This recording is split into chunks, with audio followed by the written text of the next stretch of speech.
Good on this. You said ultimately, this is my favorite show. Who's gonna fare better?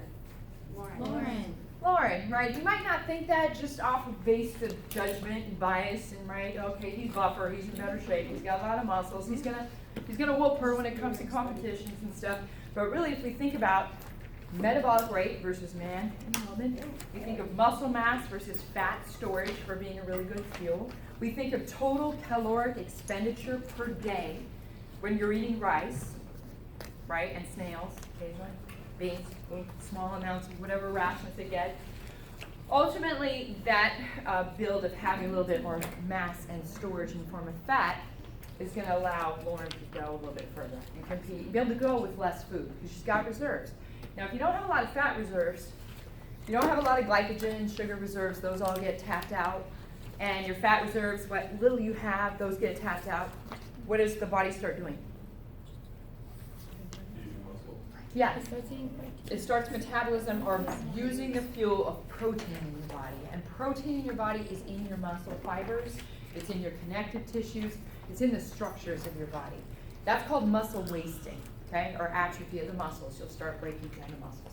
That's not good, okay. So you got all of that, and I just want you to sort of think about the gender difference between those things too, total caloric energy needs, man versus woman, body composition and how that affects things like feeding and fasting. Not so much thinking about all the competitions and stuff, right? And actually Lauren was really good on certain competitions. She was great in the water. She was a fisherwoman, I think I told you guys. She had 3 kids and she was a fisherman. And so she was really good in water and swimming and all that stuff. He was not as good at that. He was really good at the brute strength, climbing up, hoisting people, doing all that. It was great to watch these two in action because a lot of times they were against each other. So anyways, that's sort of what I wanted to get from that application. Also, different tissues prefer different fuel sources, right? Different tissues also do cellular respiration at different rates. And I don't know if I mentioned this, I think it's in the text and in the slides. Muscle tissue, lean body mass or lean body weight, so skeletal muscle tissue, do you think that metabolizes and breaks down and uses fuels and generates ATP quicker or slower than other types of tissues in your body, like fat cells and connective tissue and bone? Just take a guess. Based on the rates that we talked about, glycolysis, Krebs cycle, electron transport chain, do you think skeletal muscle would do those metabolic pathways at the same pace as, say, your adipocytes in your visceral region? No, they don't. No. They don't. They burn way faster. Okay? Adipocytes are not that active. They're storing fat droplets. They got triglycerides packed in there. They're ready for a rainy day. Skeletal muscle you're using all the time, whether you're a high-performance athlete or you're kind of a couch potato. You're still using your skeletal muscles. They have to contract. They have to move. They have to propel you where you need to go. If you have more lean body weight, if you have greater muscle mass, your metabolism is naturally going to be higher. Those skeletal muscles take a lot to work and to burn and to use that energy. This is why if you just put on a little bit of muscle, you increase your metabolic rate, right? Muscle consumes more, it uses more oxygen, it makes more ATP to be able to sustain itself. So gaining muscle mass and having that will inherently raise your caloric needs for your metabolism. And that's part of the biochemistry behind when you work out, you start developing muscles, you need to eat more because you're burning more. Yes? Make sense? Okay, so I want to link that sort of into what we were talking about. We already talked about the important needs of calcium in the diet, and I wanted to transition in the importance of iron in the diet, especially for women. These two are especially for women. It's not to say that men don't need iron and calcium, they do, absolutely. And they can get anemic, and they can have bone problems, but by far and away, these are much more prevalent in women, in females, in girls.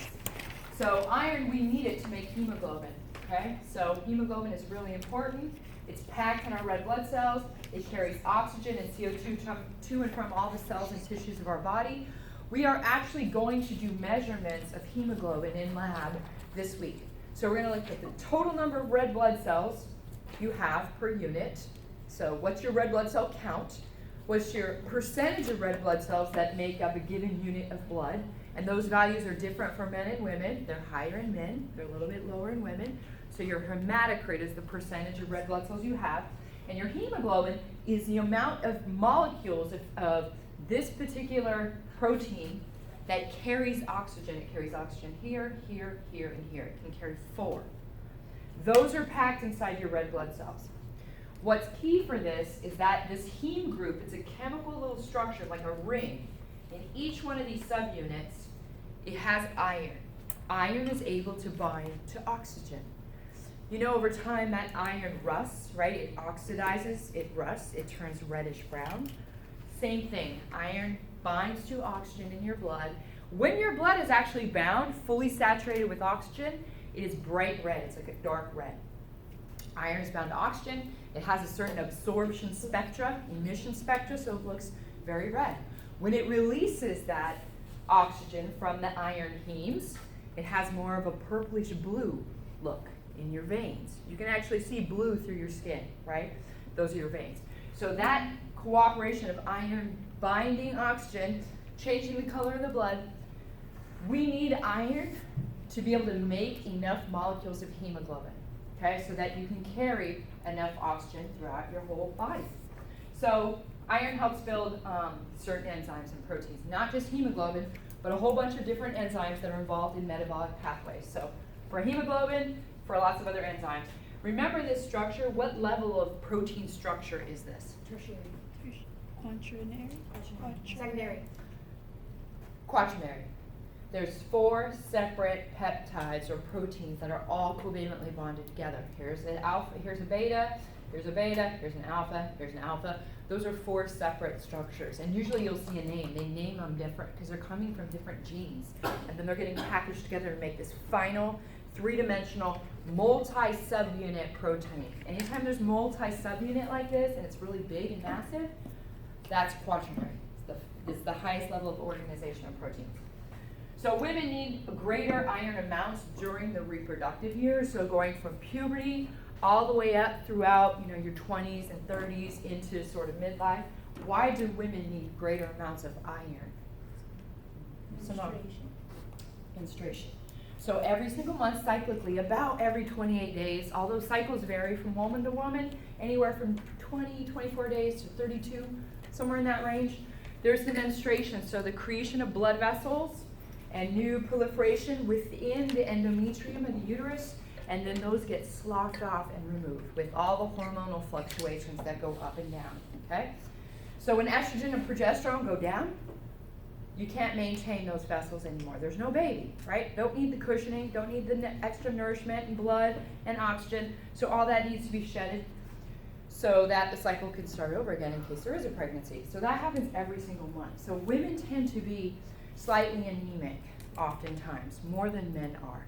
And sometimes it's not even to do with menstruation. They have lower levels of iron, lower levels of hemoglobin, and fewer red blood cells on average than a male has, okay? So those are sort of the risks. Women have increased risk for development of anemia. So anemia can be any of those things I just mentioned. Low iron, low hemoglobin levels, and we're gonna look at these in lab, and low red blood cells. We're gonna look at that in lab as well too. And for this lab, it's really useful if everybody's willing to be a subject. So how are you doing a lot of stuff on yourself? These are easier though, these pricks are easier. You can do forearm, and it's not with the cholesterol gadget. It's a little bit different, and it's very kind of a refined system. Okay, women may need as much as 18 milligrams per day of iron, okay? And you can get iron in various different sources, especially animal or meat-based sources, as well as plant sources. We'll look at some of those. 2 types of that iron that you need in the diet are heme iron. You specifically get this from animal tissue, i.e. red meat, which is more rapidly absorbed into your bloodstream from your gut when you eat it. It's quickly, it's available, you can use that heme in making hemoglobin, hence the word hemoglobin has heme in it, that's made of iron, right? And also using other, making other enzymes and proteins of the body. So things like red meat is really rich in the heme iron that's rapidly absorbed. Non-heme iron, which is a slightly different structure of iron that's available, is present in plant sources. So things like spinach and grains is high in iron. And remember I said you can get a lot of vitamin A And vitamin C and iron from spinach, just even raw spinach, you can get a lot of it. Just like 3 to 6 cups of spinach has almost everything you need in there. Vitamin C actually helps absorb iron in the diet. Okay, so remember vitamin D helps absorb calcium in the gut in the diet for bone health. Vitamin C actually helps absorb iron in your diet. So that's a coupled sort of pathway that helps you get enough iron in your gut. Interesting little tidbit, caffeine and tannins that are in things like tea interfere with iron absorption. So if you get enough iron, say you have an all plant-based diet, you eat a ton of spinach, a ton of grains and oats and those things, you get iron, but then you consume a crap load of tea. Which happens, I've seen people do. You're like, yeah, I do that. So if that happens, you are kind of negating or canceling out the effect because you're eliminating the ability of your GI tract to absorb the iron that you actually need, okay? And I do the caffeine, I do the iced coffee. My kids say I drink too much coffee, but I drink every day an iced coffee. And I do it throughout the day. I have like a slow drip IV. So when I start getting tired, like, oh, got my iced coffee. So by the end of the day, it's lukewarm, it's all diluted, it's kind of disgusting. But it maintains. I know it. My mom will just slam coffee, like little frappuccinos, just all going. I'm like, how can you do that? I need this as a slow drip IV, so I gotta do this all day. I gotta make it last. So I really don't do that much overall. All right, so free radicals. I have a section in the study guide on this from here forward too. Free radicals, when we're burning fuel, okay, sugars, fats, proteins, and we're doing all these metabolic pathways, we're basically creating exhaust, and we're using oxygen in that metabolic pathway, the final step of accepting those electrons, creation of water, and pumping the hydrogens and making the ATP and that crazy setup in the mitochondria. That exhaust, like when you burn and you use the engine in your car, is creating waste, right? It's creating byproducts that can be dangerous. Those are known as free radicals. Free radicals are just reactive oxygen species, little chemicals that have unpaired electrons. Now remember, think back to chemistry in the very, very beginning. Electrons, do they like to be solo? No. No. How do they like to be? They like to be paired, right? And we like the inner valence shell, or the inner shell is typically 2. And then the subsequent shells are typically 8. 2 and then 8, typically, as you go out, okay? So when you have electrons that are just a solitary electron, it's non-paired, it's very reactive. It wants to bind and find a partner, and it can damage tissue, cells, and structures because of that. So these are known as ROS, reactive oxygen species, okay, with unpaired electrons. Also, this happens from environmental insults. So naturally, from metabolic pathways in your mitochondria, that's where O2 is used, you create exhausts that are free radicals. And if you're highly active and you live for a long time, with age, you're going to accumulate more free radicals by your mitochondria and all the cells of your body. It's just a process that's going to happen. If you're exposed to more environmental insults, things like UV irradiation, certain drugs, a lot of different psychoactive and different drugs in the brain will create free radicals. Those will build up metabolically in your brain and in your tissues, okay? So that's the negative effects of a lot of these things.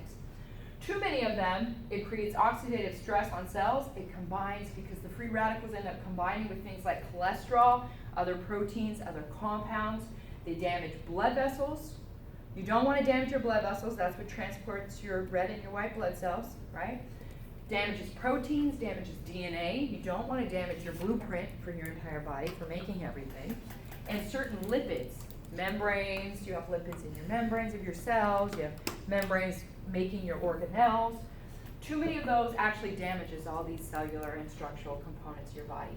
Now, if you have a lot of free radicals and you're exposed to a lot of environmental exposures and you're doing a lot of metabolic pathways, like with age accumulating, these things have all been linked with a lot of really negative diseases and effects on the body.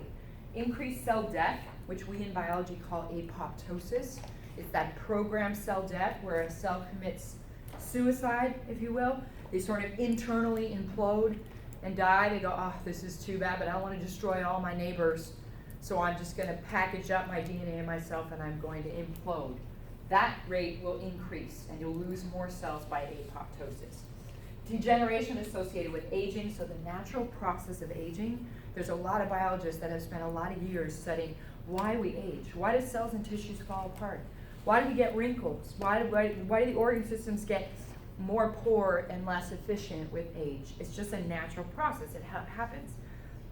And one of the theories is that all of this aerobic respiration in your mitochondria is generating so many free radicals that inherently this exhaust is going to start to tear down your cells and your tissues over time. There's only so long that those things can perform and function efficiently, okay? So it's a byproduct of normal living, if that makes sense. We also have cancer malignancy, so the development of malignant tumors and cancers are higher with rates of free radicals. Inflammatory diseases, things like autoimmune dysfunction, inflammatory things like rheumatoid arthritis, some of those things are associated with higher levels of free radicals. Also CVD, or cardiovascular disease, also linked with excess free radical exposure, or a lot of oxidative, reactive oxygen species. And also neurodegenerative diseases, things like Alzheimer's, Parkinson's, Huntington disease. Rates of free radicals are higher typically in those typical conditions. Does that make sense? Yeah, Jane. Okay, so it says that it can cause cancer, like cancer, Mhm. but then it says like you can get the ROSs from radiation, but don't they use radiation Yes, ma'am. during chemo? Yes, So ma'am. Is Yep. that not helping? Excellent point. That is absolutely right. So yes, you can, there is some negativity, of course, in using, or negative effects with using radiation or radioactive isotopes that we talked about in the beginning, and different types of chemotherapy. There absolutely are.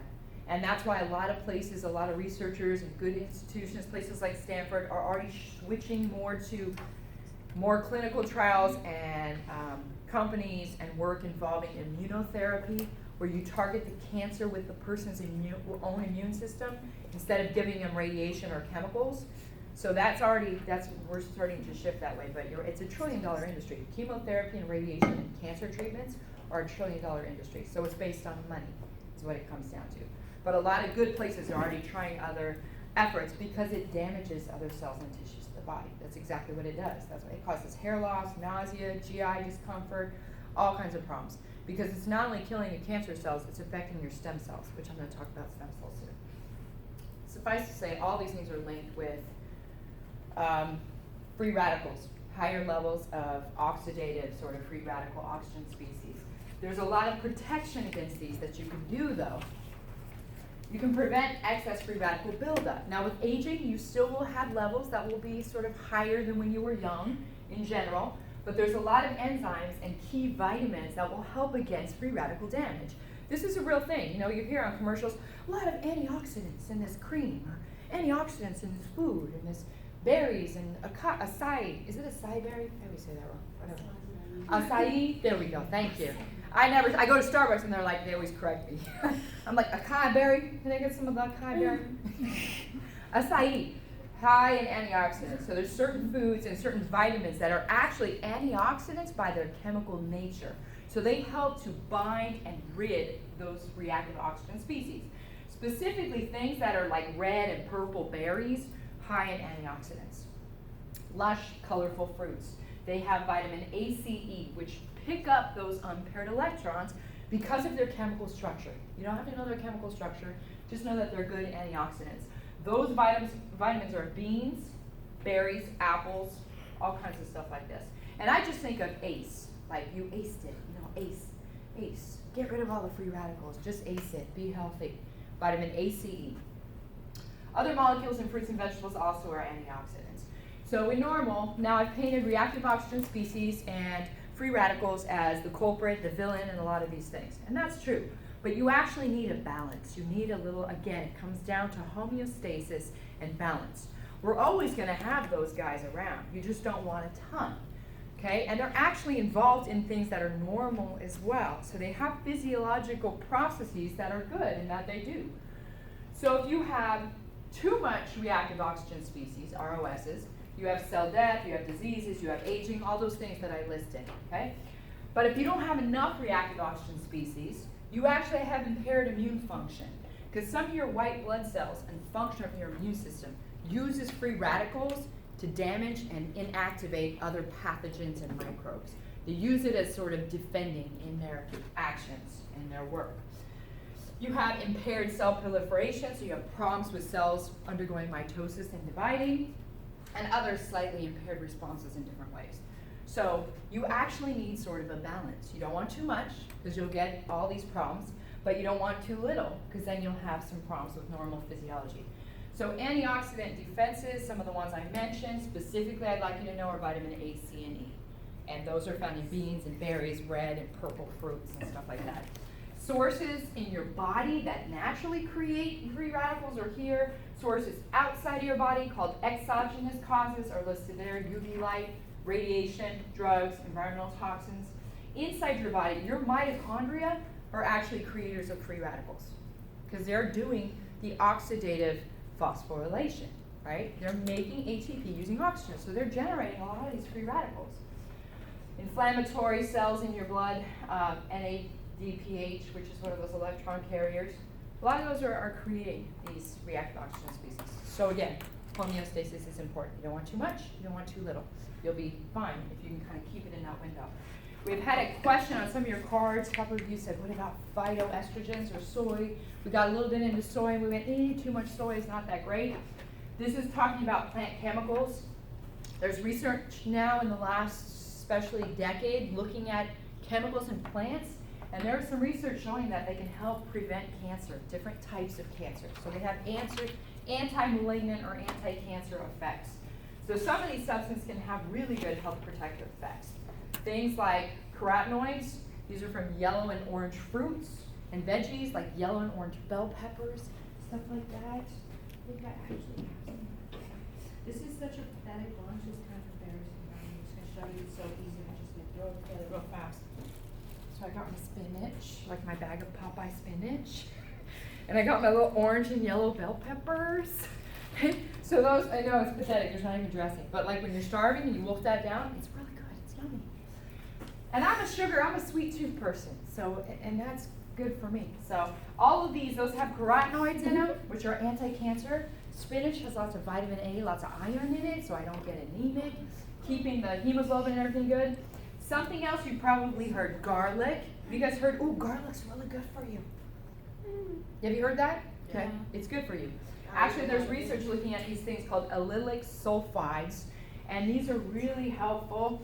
They're in garlic, they're in onions, they're in chives, they're in green onions. Those are really good, and they actually have cardiovascular protective effects. So they're kind of anti-cancer and helping with blood cholesterol levels, blood pressure levels, and lowering risk for things like CVD or cardiovascular disease. How exactly they work, not sure, but a lot of the research is showing, oh yeah, if you have doses of these in your diet, it does have protective effects. And I will mention phytoestrogens. Phyto is plant, like photosynthesis plant, phyto. Estrogen in plant substances. Certain grains and certain cereals have phytoestrogens in them. Things like soybeans are loaded with, they're considered a phytoestrogen. Let me finish this real quick. So things like garlic really have allylic sulfides, really good. Protection against things like cancer development, heart disease, high cholesterol, especially LDL, which is not the good cholesterol, right? The low density lipoprotein. And conditions linked with aging and menopause. If you consume some of these things, that will help lower your risk factor for all these other things.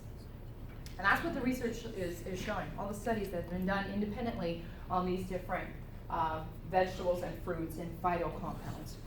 Okay, so if we look, phytoestrogens, I think one of you asked that. Phytoestrogen soy, is it good? Is it bad? It sort of depends. That's why I put friend or foe. Okay, and your textbook goes into this as well. I just added images and add some extra research to it.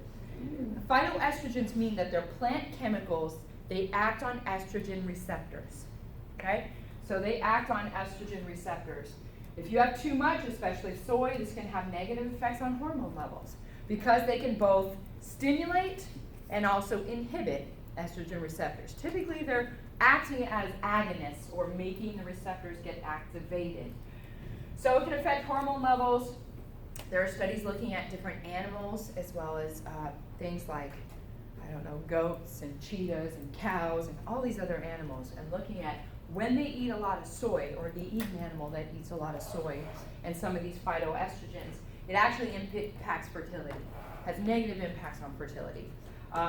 Especially young men and women. There are studies looking at this. You're giving, if a young man or a boy is eating a lot of soy and a lot of soy products, soy-based meat, imitation meat, or just soybeans, it can actually affect their hormone levels. It acts like an estrogen. So it's like it's like having too much estrogen in the system. Does that make sense? You're kind of acting on those estrogen receptors at a level that you normally wouldn't. And young women, men and women, sort of the same thing. You're getting exposure, if you're consuming a lot of these phytoestrogens, to more estrogen than your body would normally see. Okay? So something here in our country and around the world, actually, this is what we refer to as sort of the estrogen epidemic. Not just consuming things like phytoestrogen. So if you look over here, we got soybeans and soy products. We got alfalfa. Those are really high, actually, with the soy phytoestrogen component. Barley and hops, which are used to make beer and different types of alcohol. Sage, let's see what else, clover, certain red clovers. Coffee at high amounts. Licorice root, apples, carrots, some of these things. These are phytoestrogens where in higher doses they will have estrogenic effects, okay? But for some of them to get the amount, you have to consume a massive amount, okay? So that's why the research is contradictory. Some go, oh no, it's fine, there are no estrogenic effects, there's no effects on this, or no. So it depends on how much the individual consumes and sort of the body and the age of the individual. Estrogen epidemic is not just the phytoestrogens and stuff. We're actually exposed to all kinds of environmental factors. Plastics, you know about plastics? Plasticizers that are in plastics that leach into our food and water, our soil and water and environmental systems surrounding us, and in our food that we consume and water that we drink. Those plasticizers, many of them are endocrine disruptors. They act as estrogen, the same thing. They act on estrogen receptors. So your body is getting an effect like it's receiving more estrogen than it's actually naturally making. Whole area of research. I do research on this area. I look at the effects of plasticizers on embryo and stem cell development and what it does to their growth, normal growth and development. Also, many women are on oral contraceptive pills or birth control pills. So they're getting sort of steady levels of estrogen up here instead of the normal estrogen that does this. We'll talk more about this in the menstrual cycle, actually. So the point is to say, and also we're living longer, reproductive years are sort of longer, so there's a total exposure to estrogen that's higher than it ever was in the past. Yes? Not to scare you too much, but just these are some of the foods that are linked with that. Now I will say like an aging woman, so I'm getting closer to this, aging women have the greatest benefits from some of these phytoestrogens. Well, that's when I can rationalize, well, it's good actually, I'm gonna drink a lot of beer and have a lot of soy. Because it's good, because I'm losing my estrogen. So if I get a little bit of excess exogenous phytoestrogens in my system, that'll help alleviate some of the symptoms that go along with menopause and postmenopause, okay? So in general, you're younger, you don't want a ton of these things, in my sort of opinion, on phytoestrogens, okay? I don't let my son have a ton of soy and a ton of soy-based products. Let's use another alternative. So women over 50 sort of have the greatest benefits. That's what most of the work has shown. Helps reduce symptoms and diseases linked with menopause. So osteoporosis, hot flashes, breast cancer risk, a lot of those things. If you keep your estrogen levels a little bit higher and keep them from plummeting with menopause, you can ward off some of these things that some women experience really badly. And I think now you probably go, oh, that's fine. Hot flashes, osteoporosis, that sucks. Hot flashes, not that big of a deal. Breast cancer, that's a pretty big deal. Right? But even the hot flashes, for some reason, is totally miserable for some people. So for some of these, you can eliminate with slight changes and getting a little bit more estrogen. They also have estrogen replacement therapy called ERT or ERT. Not every woman is a good candidate for that because if you have cardiovascular disease or deep vein thrombosis in your family, that will increase your risk for some of those really important lethal conditions. So you can't just give back somebody a lot of estrogen at a high dose. And now they've kind of worked out the doses so it's a little bit lower. But anyways, there is an estrogen epidemic, so it's something to sort of consider when we're talking about nutrition. Yes? So, Alex? you were saying that there's a negative effect on hormone levels, but what actually happens when you have too much estrogen? too much estrogen actually just acts on your estrogen receptors, so it makes it seem like your body has more estrogen than it should. Now, if you're a young woman or a young man, that's not so great. We don't really want that. Like I said, if you're aging and your levels are going down, if I have a little bit more in my system, that's not that bad of a situation. It also affects, you have estrogen and testosterone imbalance. So now if I have more estrogen than testosterone, say I'm a male, I'm a just adolescent male, more estrogen from all these things that I'm being exposed to in the environment, what I'm eating, all of that. My ratio of estrogen to testosterone, I didn't really decrease the testosterone, but the level now, that ratio is different. Now estrogen is going to be the one out-competing testosterone for those different receptors and actions in the body. So it's almost like your levels or your ratio is off. It's not where it should be. And that actually can perturb things, especially early in development. So if a woman is pregnant and they have a baby that's developing and going down the boy or girl pathway, that can affect the development of the external genitals, and we'll talk about that, if they're exposed to too many of these estrogenic compounds. So this I kind of left a little bit open. Your textbook goes all into this, so we'll just kind of talk about it.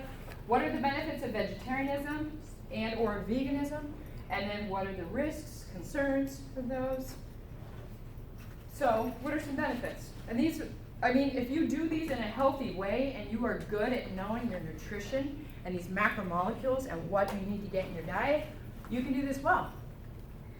If you don't, and you're not really educated in all that, you don't really know, you're just like, I don't like meat, I don't want to eat meat, I have ethical reasons why I don't want to eat it, but you don't know about all the nutrients that you do need and the essential vitamins and the essential minerals that you do need, you're going to end up having deficits in this area, right? So this is what my cousin's a vegetarian, but I call her a carbitarian because she doesn't even like vegetables. Like, you're a vegetarian and you don't like vegetables? So she eats all the carby, starchy grains, oats. So oats are good, right? Whole grains, cracked, all that stuff is all good. So that's the thing in this, is you have to be aware and be a smart consumer, like however you're going to do it. So there can be risks and benefits for both. What are the benefits for being vegetarian or vegan? You're supposed to less nitrates. Less nitrates from meat, from cooked meats, like hot dogs, sausage, hamburgers, bacon, all this stuff. Oh my God, I would not be able to just do no bacon. I have to have bacon in my life every once in a while. Like, that's just me. So, yep, okay, so less cancer risk with a lot of those nitrates in meat products. What else? And you can just write these down. Is this in your textbook? I got lazy. I didn't feel like writing them down. Wouldn't it be like less risk for high cholesterol or high LDL? That's right. Okay, so as Alex said, less risk for LDL cholesterol levels being too high, total cholesterol being too high, triglyceride levels being too high. Your lipid profiles are going to be better. They're going to be healthier. Naturally, you're not consuming red meat, which is the red protein and iron and also fat, saturated fat that's in all that stuff. You're not going to have excess fat, and your lipid profiles are going to be much healthier, okay? So cardiovascular disease risk, lower, okay? Stroke and heart attack risk, lower. Yes? Makes sense? Obesity, diabetes, all of those